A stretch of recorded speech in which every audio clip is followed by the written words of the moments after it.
everybody, hope you're doing marvellously well. Sitting here with Gary Go, how are you? Good, thank you, Warren. Good to see you. Good to be seen. So just off camera, we were talking about the fact, how long ago was it? We were talking about a few facts. Just Quite a few facts, yes. When did we work together? I don't know how many years ago it was, not too many, but we worked in a Maybe studio. 3 or 4? Yeah.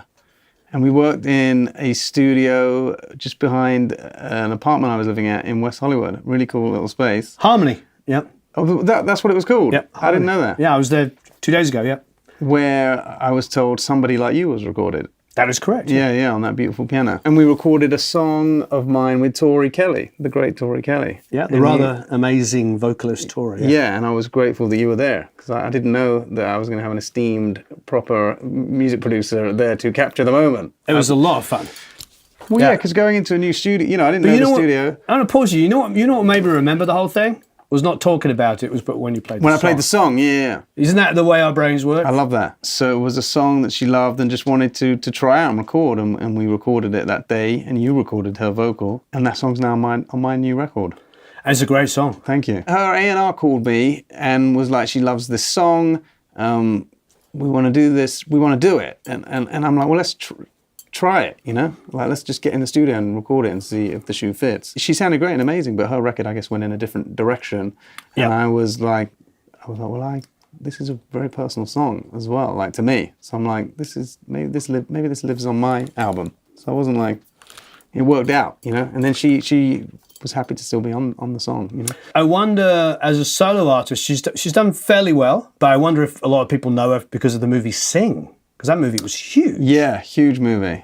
I wrote a song for that movie, actually. Oh, you did? There wasn't in it, almost. And I got a lovely note from the director at the time, like thanking me for the song. And the letter was written in crayons, I think. It was super cool, and I'll never forget that. It's funny, like even sometimes being told no, like if done in the right way, can feel like love, Well, especially if it's personal. If you took some time to personal, do it, yeah. Still to this day, I always appreciate if I send someone a song for something and you just get back, like you can have a rejection like with love, and feel like this isn't quite right or this would, Anyway, side note. We were talking earlier off camera about sort of experiences of like coming up, and I was talking about living in the north of England, but I remember exactly the same thing. We sent our 4-track demo to, I actually don't remember the label, I want to say Polydor, and we sent it and we got a letter back, and we were borderline depressed until we met like an elder statesman, a guy who was probably in his 30s when we were still teenagers, who said, no, that's good. And we're like, what do you mean? He's like, they get hundreds of demo tapes and they never bother writing back. So when they write back and say, this is promising, we don't want to sign it at the moment, but keep in contact, they mean it. It's a sign of respect. Yeah. Yeah. I think we forget, and I think it's something that should be sort of said, that when the point is when he wrote you back his crayon letter, what he was saying was, this is a great song, it just doesn't fit. And thanks for giving it your time, and I appreciate you and the work that you've done. Yeah. And two great lessons. One are, I think the other lesson beyond what we're talking about is like, if you're that person, send back that letter. Yeah. You can. Well, I try to remember to do, it's hard. We all miss stuff, but we all do. Like we're all kind of inundated and always accessible, but it's, it can mean a lot to someone. We've been talking about this song. We actually have the multi-tracks here, so we can go and listen to that in a minute. I'd love to talk about the production on it. But let's get a little bit of background, how you come to do a solo record and get signed to record deals and get in this position. What's your journey? You started off, you said you're living in Wembley? Yeah, I grew up in Wembley, and I got way inspired by, living in Wembley, really, more on the music than the football side. But I could hear all the concerts from my bedroom window, really. I was just always writing. My cousin was, my older cousin was in the bands and gave me my first little Casio keyboard. That I remember it, I just got the bug. So I just started writing and sit at the piano for hours, and there was a window into the kitchen, and my mum was like A&R, she'd be working on stuff and shout through, I like that one, I like play that one again, play that chorus again.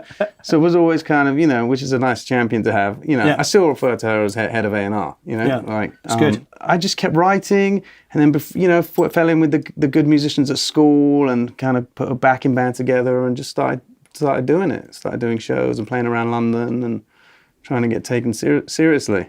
Did you do all the Mean Fiddler and the Bull and Gates and? I did the Barfly, the Water Rats. Water Rats, yeah, that's a good one. And a lot of the other, famous kind of haunts, I guess. Water Rats was great. When I was there in the mid-90s, I remember playing there. That was like a hang. You'd go to the bar, and it'd be like all the Britpoppers were there, like just hanging out in a bar. Yeah, but I actually had my worst show ever there. Oh, I'm sorry. Sorry to bring it up. Yeah. It was the show I did there was like the end of the beginning of my career. I had done a great first show at the Barfly, and then my second show was at that club, the Water Rats, and the whole industry showed up because they'd heard about the first show. Yeah.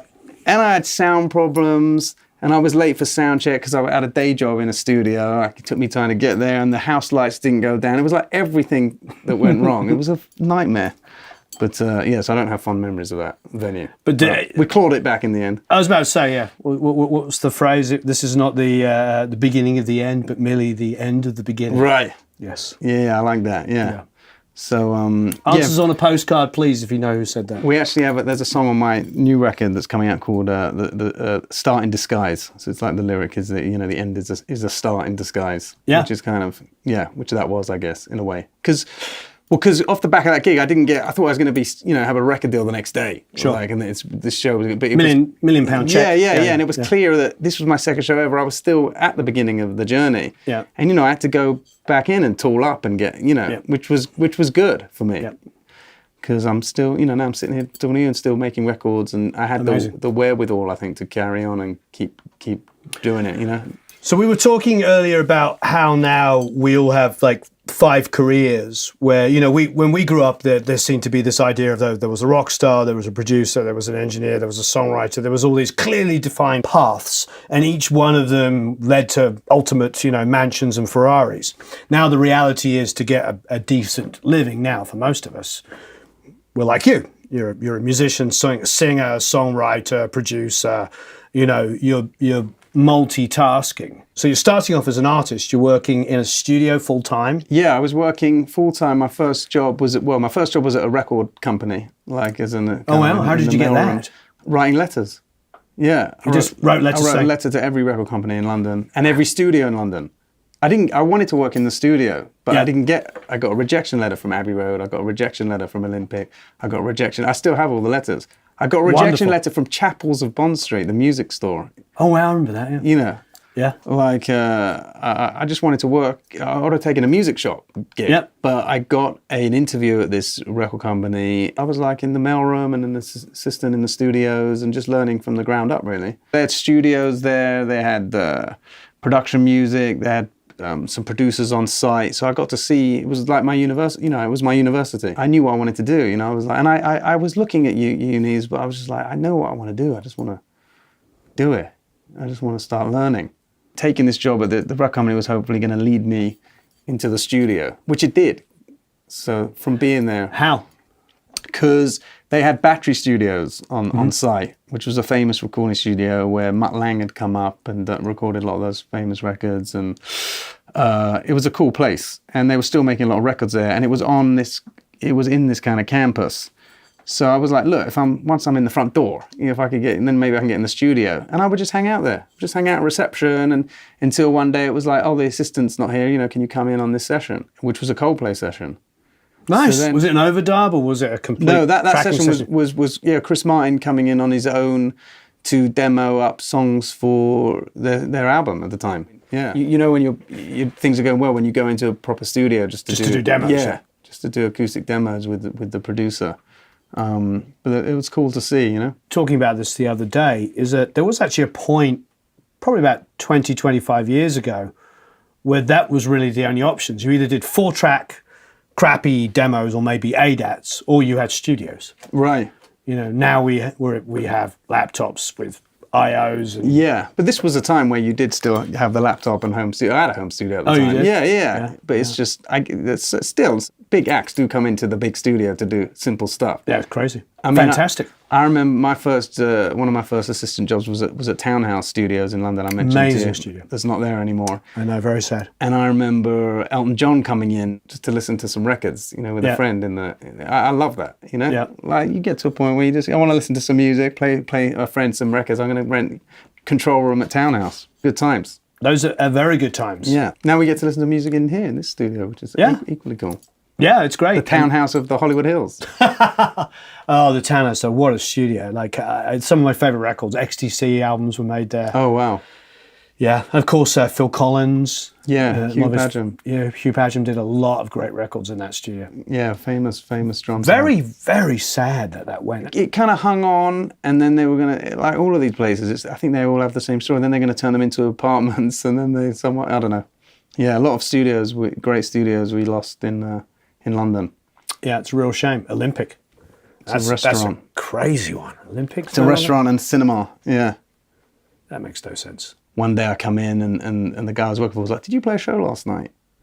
And I'm like, I had someone calling me saying, you know, is that the same Gary Go that works in the studio? And then I started to come out of my shell as like, you know, I'm not just don't just want to be programming, I'm writing songs as well. And then they started to see me as a writer, and I started helping on projects that we were working on at the studio as a writer, and then kind of got, I guess, the confidence to kind of leave and kind of go it alone as a writer. That's a nice transition. Yeah. So and then I've been doing that ever since. What sort of came first? Solo stuff? Yeah, it was for me. A label before production? Yeah, it was me. For songwriting? It was me as an artist songwriter. Found an agent, and I managed from having worked at the record company. You know, I knew a few people. I could kind of put a little kind of team together. Mm-hmm. Found a manager and did a few good shows, did a few bad shows. Stuff didn't happen overnight. So then I was like, I need to make another. I'd made an EP in my bedroom, my first EP. Then I'm like, I need to make another one. Found kind of a champion in New York that owned a studio. So he invited me to come over there and make. I just kept making music and learning as I went, recording, trying to meet other talented people that knew how to record. And I always had good. I had good spidey sense for like finding kind of good musicians and good engineers, and that always made things go a little smoother. That's fantastic. As far as making records, but also like hindered me becoming a great engineer, a great guitar player, because I always just found I gravitated towards like great engineers, great musicians. But you know, I've said this quote 100 times, so the people watching will get bored of me saying it, but the Tom Petty quote where he said, if he'd been a good guitar player, he wouldn't have been a very good songwriter. Right. So, I mean, it's a give and take, I think. I like that. I don't know if I've heard that before. Well, I think for creatives, if we do anything, we get obsessed. And like, if you're going to be a songwriter, you want to be a songwriter. You start throwing in like learning 5 other trades at the same time. Something's going to suffer. Maybe, yeah. Some people are good at everything, like or a lot of stuff. I always just loved. Yeah, I loved songs. I still like that's what drives me. So yeah, I think some people are good at everything to a certain perception. Like I early on in Ryan Tedder's career, we did quite a lot of stuff together. I'd cut vocals with him, and he's definitely one of those people that everybody's like, he's a top songwriter, but he did not like engineering whatsoever. Right. Like he doesn't want to set up the recording chain, or he wants everything to be taken care of, just so he can be a creative. Yeah. So I think makes perfect sense. You know, that does make sense to me, yeah. Yeah, if you want to communicate with the artist and get a result and work on a song with them, do you really want to be the guy that is editing the vocal at the same time? I like to be able to fly the plane, like right. if and when I have to. Like that I understand that. Yeah, and I can like when I need to, but you know, I do more and more enjoy kind of sitting back and being the songwriter if I'm working with other people, for sure. Understanding your loves, your passions, and your strengths, I think, is a big deal. You know Sean Douglas. Have you and Sean? Yeah, I've written with Sean. Yeah. Sean, I did his band's album before he went and got into production and songwriting on his own, and he knows his way around Logic like that. He's like, and then when I interviewed him a few weeks ago, you know, ever since we worked together, his career's gone great as well. Like yours is doing amazingly well. That's after the people work with you. Yeah, exactly. There's a pattern there. There's a pattern there. Right, I like that. And I said to him, I was like, "Are you doing any production?" And he's like, "No, you know, he's really talented keyboard player and knew Logic better than anybody else I've ever worked with. He'd come in like after a night off with tons of tracks all built and great ideas. And now he's like, no, I let other people do that. He likes being the song guy, yeah. Yeah, I think that I don't think you're selling yourself short by just focusing on what you're. I enjoy it right now with my own. I mean, it differs. Like my record, you know, I'm across all of it. I just like to go in on stuff. Mm-hmm. So if I'm producing something, you know, I'll go in, and I mean that as far as like time and commitment to it, like whatever it takes, you know. So it's not just like I'm not like a quick thing in the box kind of guy, you know. I mean, like I say, if I have to be, I can, but I like to do things I can get kind of lost in. I mean, that's part of the. We were talking off camera about the sort of old, sort of New York days of the '70s and some of the people which I wasn't around for, but I knew people. That's what we were talking about. Yeah, yeah, we were talking about the guys like Shelley but most importantly Roy Cicala, who brings all these together. Those were the days where people would disappear into rooms for months to make albums that we still listen to and still consider to be the greatest records ever made. Yeah. So there's definitely something to be said for time and budget. Yeah, I think all of that stuff's kind of super romantic. Like just getting lost somewhere and getting lost in a record. You know, it's hard to be able to afford at that kind of time now to work on something, but I like to try. Well, I mean, this song is a perfect example of this. Right. So, tell us a little bit about this song. This is what's the title of the song? This is called The Skin I'm In. The Skin I'm In? Yeah. With Tori Kelly and yourself. Well, I kind of took over the lead, but I just loved when the song kind of lifted off. Stuff that was in her lead vocal got attached to it, you know? I'm not surprised. Yeah, because she kind of soars, and then I was like, this kind of works as kind of this, it's not a duet, but just that it worked with just the presence of her voice and the other character kind of in the story. Wonderful. Desert dry, looking for water. Wouldn't have thought you would leave me behind. Close my eyes, hallucinating, giving up waiting for your changing mind. Rush to the head, 1,000 faces flash in front of my eyes. Every one of them you're all over my life. I try to live, but you are my reason to be alive. But I'll be fine, knowing you're fine. I'll see you glow when the lights go dim. You'll find somewhere to hide when the world caves in. I hope you know you got everything. You got everything but the skin I'm in. Minimal. You can hear her in there, like in the chorus, like super. I love that breathiness when she comes in. Yeah, it's all that air. It's beautiful. Yeah. So, where's the piano? Where'd you track the piano? I believe this was at the Pool Studios in London. Don't know. There's not much time. But it's a real piano. It's a real piano, yeah. It's all real pianos like, on the record. I'm always up for trying sampled pianos, but I still come back to the real hammers and I understand. strings.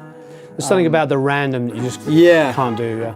Some faces flash in front of my eyes. Every one of them you. And I think it's still my demo vocal on this as well.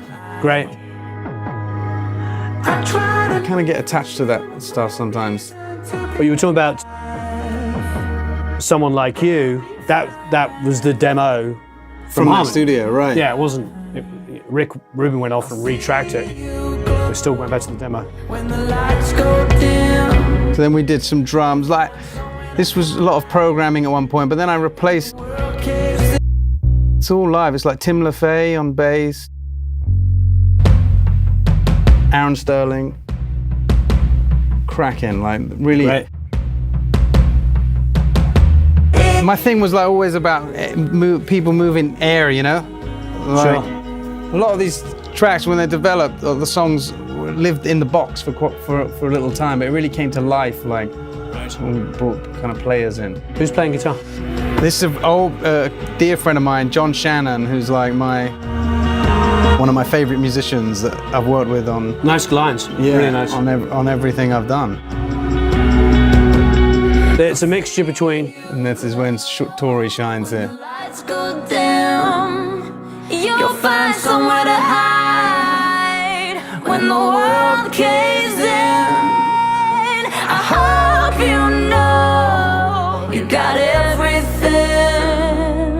You got everything but the skin on me.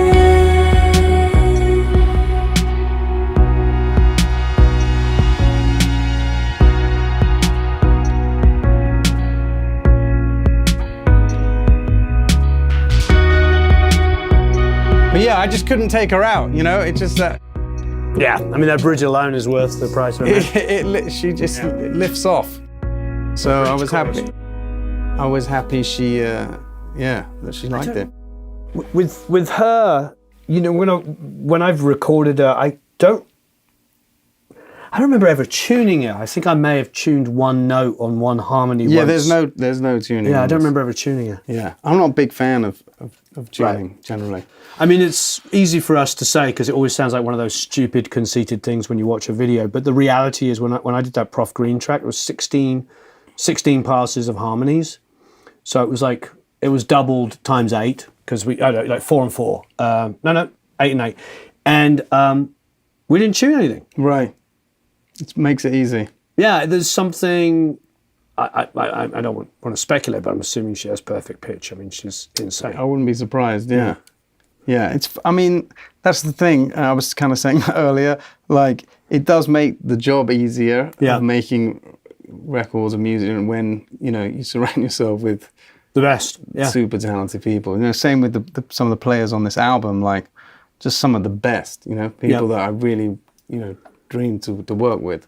Right. And it's just, stuff just takes a big jump, you know? Well, give us a bit more background. Where did you record the live drums? When you did So Aaron the Sterling? drums, I shared a studio here in North Hollywood with a fantastic engineer producer called Dan Burns, who I'd always wanted to work with because he had produced an artist called Karina Round. And I got a song called Backseat that I'd written with this artist. I'd done the demo, and then you're always intrigued when someone, it's going to be produced up. You're like, you know, I hope they get it right, I hope they serve the song, hope, you know. And you're always kind of a bit nervous. It's going to come back and be like, the demo's better than this. And I got sent this record and it was super cool. I was like, this is awesome. Who made this? And it was this guy, Dan. I'd always wanted to work with him. Anyway, I put it out into the cosmos. Fast forward a few years later, we end up he lets me set up my studio in his live room. He had a big studio in North Hollywood. He was like, I was spending a lot of time in LA. I needed a space. He was like, you can set your stuff up in the live room, and you know, when I'm not tracking, that can be your studio. So I did that, and that led to, you know, this is the record I'm working on, and he kind of like, and I'd done loads of demos. I had loads of stuff in the box. I had a lot of songs. There was not really much live stuff on it. It was all kind of programming, and I'd done some of that with a friend in London. He kind of was like, I can finish this with you. You know, we can finish this here, do it. And he knew. He had a great, you know, circle of friends and musicians that he was like, you know, let's bring in Aaron Sterling on drums. Let's bring in, you like Black Star, you know, let's bring in Tim. Yeah, that's insane. And it just started to bloom. I was listening to that when my son was still 12. I remember driving, listening to Black Star with my 12-year-old. Yeah, crazy. I still haven't given that record enough time, to be honest. It's a tough one to give a lot of time. It's right. Very emotional album. Yeah, I feel like that's probably why I haven't like gone like deep dive on that album. And you felt that before he even died. Right.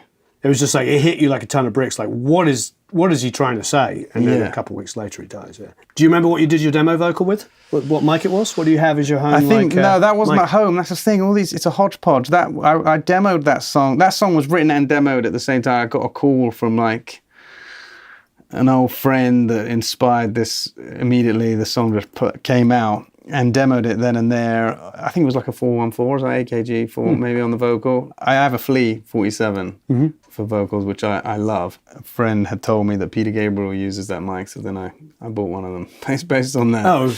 And I love that mic. That's what I try and do all my vocals on. But often, you'll be in a studio, cut something, not even pay attention to how you're recording it. And Makes me want to ask you all about Real World, though, your experiences at Real World. Right, well, I was magical place, Real World, yeah. I can only imagine.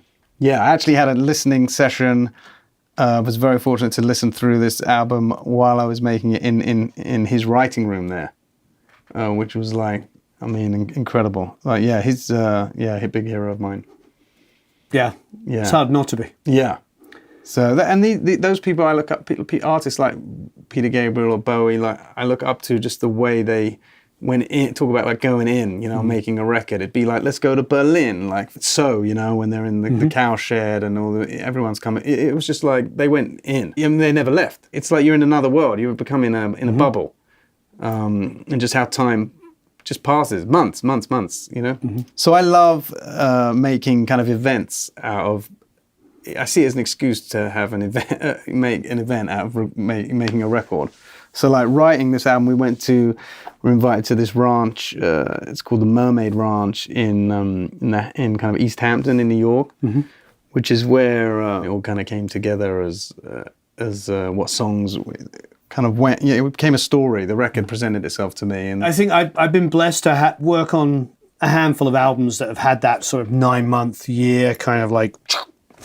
Buckle down, live, eat, and breathe it. It's a combination of the most rewarding and incredible experience and one of the most stressful experiences of my life all at once. Super stressful. You lose concept of time. Yeah. Like we finished this record at this old vicarage in Manchester, in England. Found this studio, wonderful studio called Eve, which was a residential studio, like just like a basement, but cool, it's great gear, and I just wanted to find somewhere where I could stay. Me and Thorne, who I made a lot of my record with, my amazing producer, were like somewhere we could just stay, wake up, in the studio, no travel time, work until late as you want, go to sleep in the studio. I love that. Yeah, but it can send you crazy. You're in this like bubble, but it can be fun.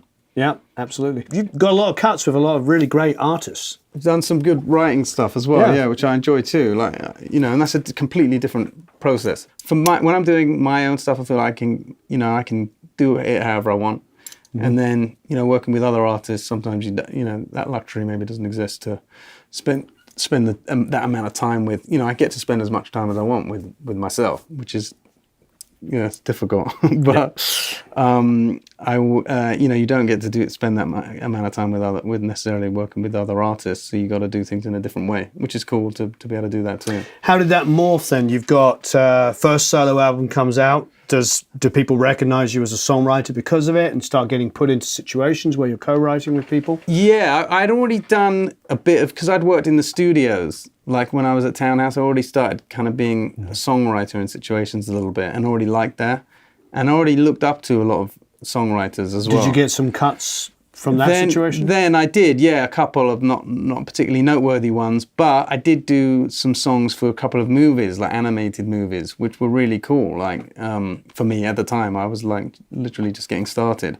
So yeah, I did. I got some notches on my, on my resume. It started kind of coming together. You have some pretty decent film composition stuff as well. I've been getting more into scoring and love that. I took a bit of time out of songwriting kind of to score a couple of movies and get lost in that. It was always something I wanted to do at some point, but yeah, and love it, as well. As long as there's noise and sound and chords and feeling, like I'm into it. Yeah.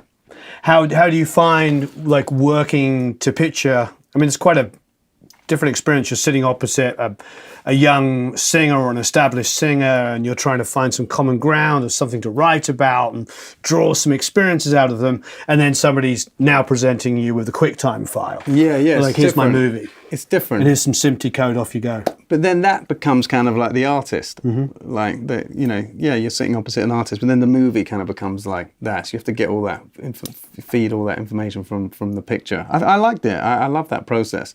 The hardest thing about it is how often things change, like, which doesn't happen as much in music production. You know, you'll score something just perfectly to the scene. The thing will kick off when the action hits, the screech when the monster appears, whatever, exactly to time, and then the edit changes the next day and then you've got then you've got to change this whole thing you've crafted like to perfection. And if it's not if you're not directing the movie, you know, you're not in charge. So you've got to help serve someone to realize their vision, which is fun when you figure out, you know, how to do that. Yeah, but it is a different process for sure. Do you find yourself having long conversations with the director, with screenwriters? With the director, yeah. With the director predominantly? Yeah, long. Interestingly, more on email, you know, than which maybe is quite good, because you can be really kind of specific and refer back to the notes and the... Right, rather than interpretation. Yeah, yeah. But, you know, it's good to speak to people, but usually this at this time, do this, needs to hit more. That's actually a good point. I think in general, even with like mixing and production, I do like face-to-face time or like phone calls, but you're right. If you can put that information, even if it's post a phone call, down on an email, yeah, it's pretty good. You can avoid a lot of misinterpretation. Yeah, it's like... Oh, I thought you meant... Right. Or didn't you say? Yeah, it's fun. You know, there's so many different ways of obviously of working with people, and you know, I mean, I never had the director kind of come to the studio and sit in. You know, I know that happens for a lot of composers, like, and some directors want to be super involved in making the music, and you know, it'd be fun to do situations like that as well. But I've had quite so far free reign when I've been doing film music, which has been cool. We just talked about it in a video of like when somebody asked me about working on genres that you're not used to. I was like, that's actually really cool. Yeah. I like it when somebody sends me some, you know, hip hop track that I have no idea how they did it, and I've got to figure out. It keeps you, you know, keeps your brain going. Yeah, yeah. What are you working on next? You've got your solo record out, which is coming out. Wait there. Yeah. It might be out when this is out, February the 28th. February the 28th. Yeah. We'll put links to that. Amazing. Thank you. Although we have obviously a couple of singles from the album that we can link to if the yeah. There's a few songs out already, and revealing one every couple of weeks. My favorite kind of song is probably the title track, Love Lost Freedom Found, because I just think it's a great showcase of kind of everyone's work. From my buddy Carl that helped a lot of the initial demos and programming with me, to the musicians that played on here, to Andreas, my old long-term engineer that's mixed it. It was a real kind of it's a meal of everyone. This record. Fantastic. And it's got a killer organ solo at the end. Zach Ray, who I'm sure you've heard of. Zach, yeah. It's funny, when you first came in, I was like, I remember him. God, he looks like Zach Ray's brother. Oh, really? Yeah. Well, good-looking brother. I've been on a vigil since the last night. Under eyes, try to smash it through. He was someone I'd always wanted to work with. Oh, he's amazing. From Fiona Apple. Yeah. Extraordinary Machine. Always wanted to work with him. Yeah, him and Roger Manning rule Los Angeles when it comes to keyboard playing. It's the morning, wake me. Who's that singer? That's Audra May. Oh, wow. Again, someone I'd wanted to, you know, I knew amazing. her, but we hadn't worked together, and she's a great songwriter in her own right, so I was, you know, nervous about asking her if she'd even, you know, to sing on my song. Yeah. And she was just totally down. Like, came to the studio in North Hollywood and just That's did amazing. And just... Yeah, she's insane talent.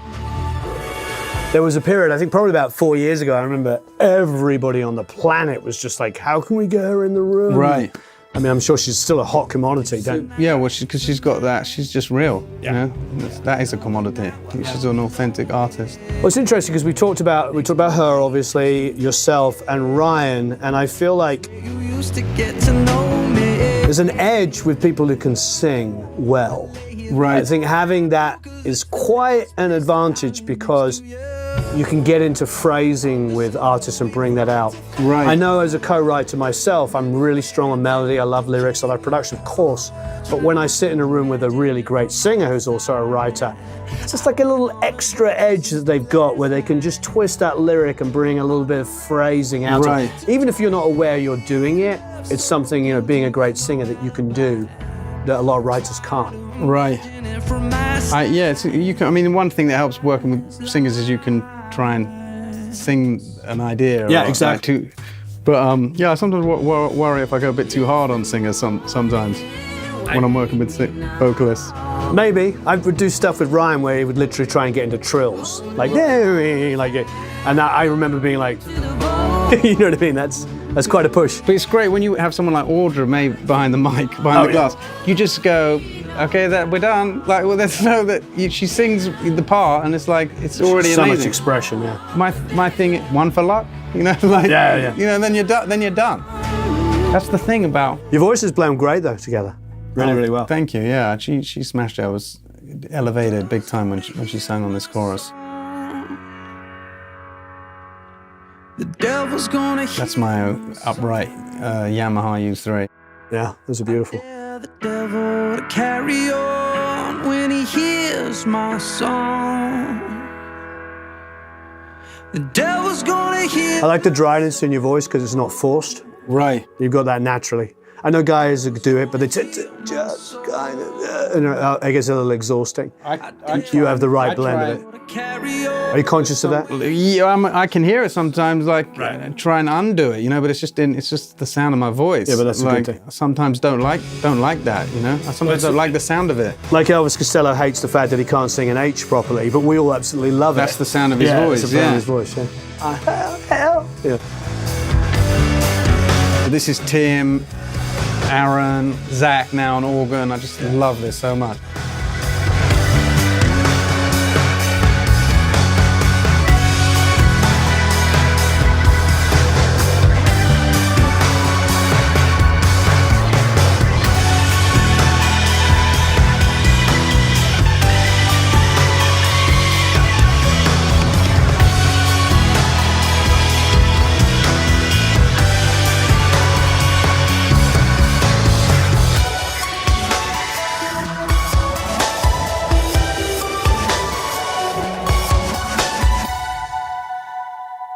It's cool, like Amazing. It's an excuse, like making a record, to just get all people you've wanted to work with, you know, together and, you know, realize some stuff that you've had in your head. So it's fun. Where did you track the keys with Zach? At the same studio, at Dance Studio in North Hollywood. Yeah. Oh, fantastic. iHeart Studios, great. This record's been kind of going on while I've been working with other people, while I did a couple, you know, it's been scoring and it's been like there.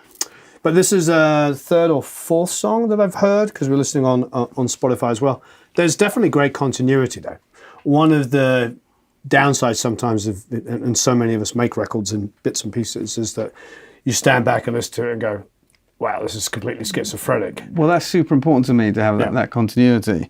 So the demos were maybe a little bit more all over the place, but what really brought it together was then working with Dan in the same studio, getting all the live musicians at the same.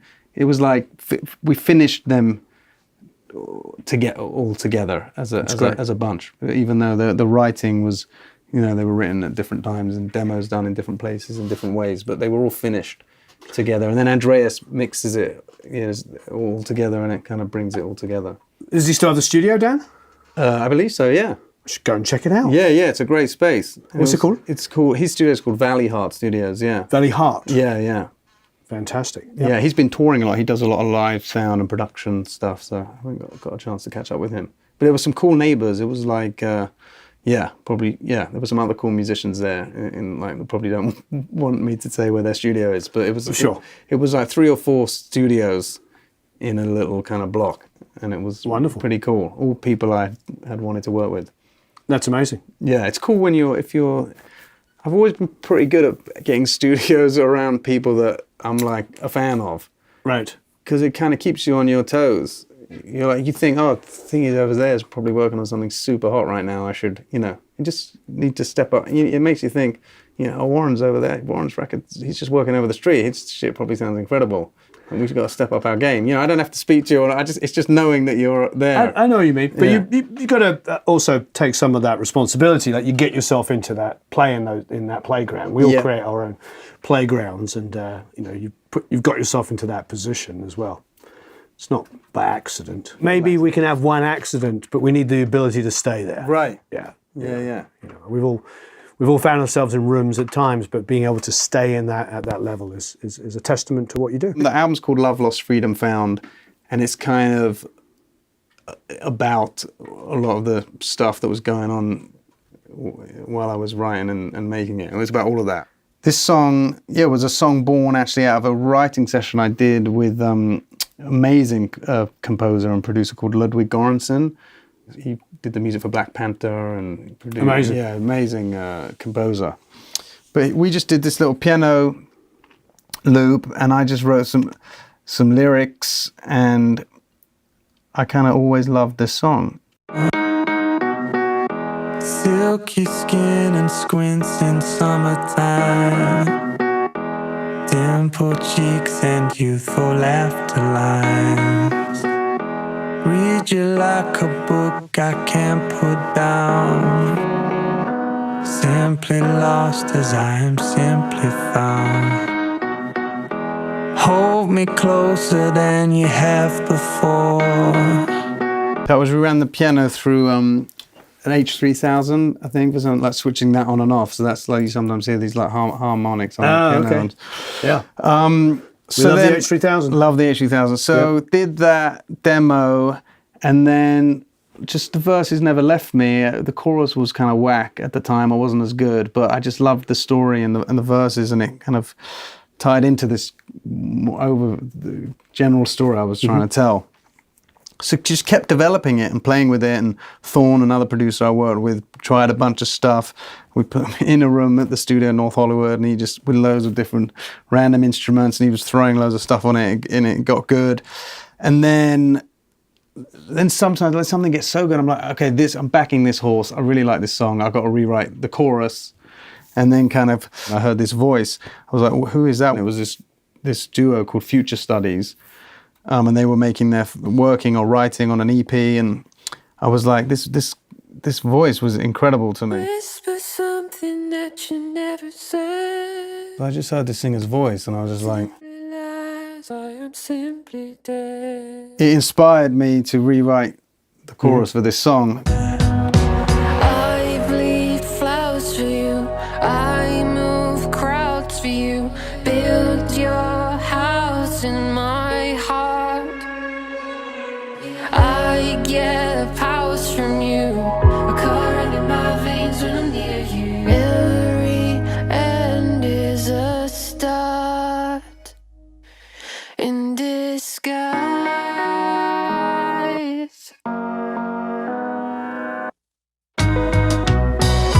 Clasping hands in supermarket aisles.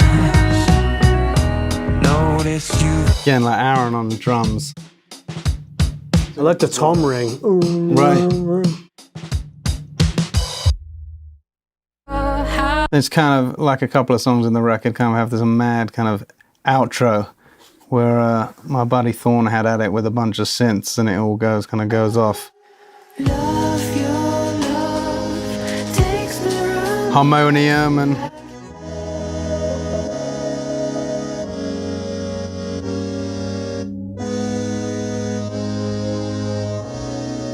and then this ending went to a completely different studio with a completely different drummer actually to record drums. I was Who's the drummer? So I was back in London at this point, and we got this guy Martin Valihora, incredible Slovakian drummer who played on my whole of my first album, bar 2 songs. He came over to London from Slovakia. Andreas recorded these drums at the pool, but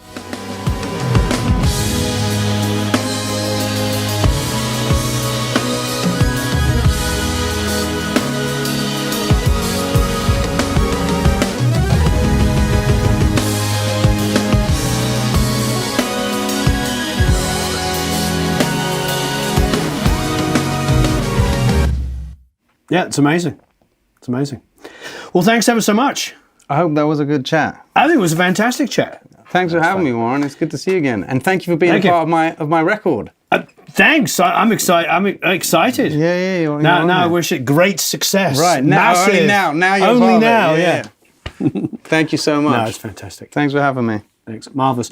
Please leave any comments and questions below. There will be a blog that you can click on, and there will be a lot more details on all of Gary's co-writing and production and everything else, so you can find out more about him. Of course, links to the album, the singles, and all kinds of good stuff. Appreciate it. Thank you so much. Have a marvellous time recording and mixing. We'll see you all again very soon.